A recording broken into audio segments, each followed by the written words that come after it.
All right, we are back at 10:45 here on this Tuesday morning.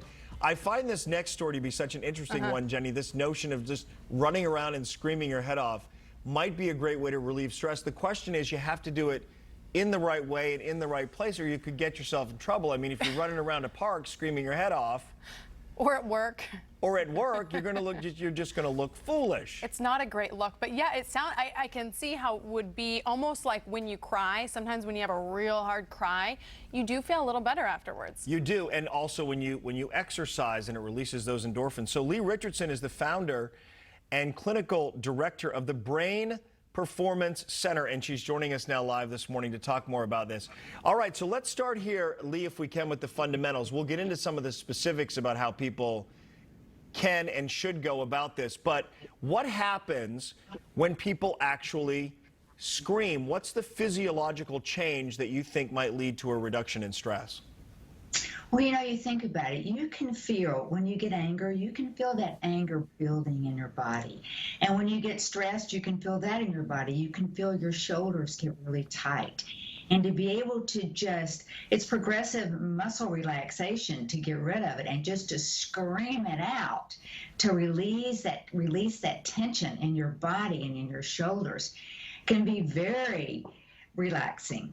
Well, we're showing some video here of people in Iceland, because Iceland, for whatever reason, has become a real proponent of this, and they're coming up with ways that people can travel there and integrate into their vacation experience this screaming therapy.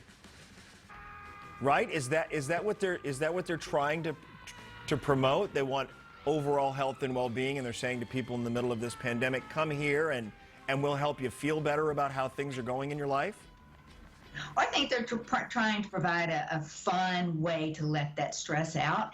And I'm sure tourism is a big part of their economy. And I think it's a great idea for people that feel like they're never heard, that they never get to release the tension that they feel. To me, to think of myself standing out there just screaming gives me a chuckle, makes me giggle, and makes me feel better. All right, so if we're not able to make it to Iceland, where they're endorsing and promoting and helping you find a great way to scream, how would you recommend people do it around the house to the point where it doesn't spook the neighbors, they don't call the police on you, you don't look like you're crazy in a park running around screaming? I think you're right. You've got to set yourself up for success. And I think the backyard is a great place. Just let the neighbors know that you're having a little party and it's just you and everything's good. And just release it. Let it out. I don't think everybody can scream, but for those that can and would like to, go for it. Yeah, we've seen it in the movies, right? We've seen people go into a closet or take a pillow and scream into the pillow. I mean, so it's nothing new to us that somewhere we've had some sense that letting it out is really letting it out. Like, there is some benefit to that. What are some of the other ways, as we're on this topic of stress, that you're helping guide people through some of the anxiety that's been born out of this pandemic? At one point in June, we thought we were turning a corner and we would get back to normal, and then we were left with the news that things aren't getting so great, so we have to take other steps. I feel it, and I hear my friends talking about their levels of anxiety. Well, I think fear is what's taking us all over. We thought we'd be out of it, and now we don't know. We have no idea when we'll be out of it. What does it look like coming out of it? So in order to manage that fear, stay present.